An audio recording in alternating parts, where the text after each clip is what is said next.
Hello అండి. Welcome to Shivani Mrugakshi channel. ఇక్కడ అమ్మ వల్ల కలిగిన ఒక అనుభవాన్ని, ఒక అమ్మగా ఒక బిడ్డ కోసం జరిగిన మంచి విషయాన్ని ఒక అమ్మ చెప్తున్నారు, వినండి.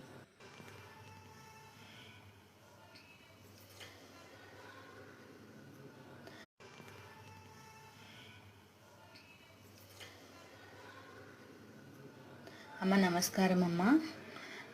మిమ్మల్ని ఒకసారి ఇన్స్టాగ్రామ్లో మెసేజ్ చేశాను. అమ్మ మా బాబు ఆర్మీ ఎగ్జామ్ రాస్తున్నాడు, పాస్ అవ్వాలి అని చెప్పేసి మీకు మెసేజ్ చేశాను. అప్పుడు మీరు అన్నారు తప్పకుండా పాస్ అవుతాడమ్మా అని చెప్పారు. అలాగే మా బాబు పాస్ అయ్యాడమ్మా.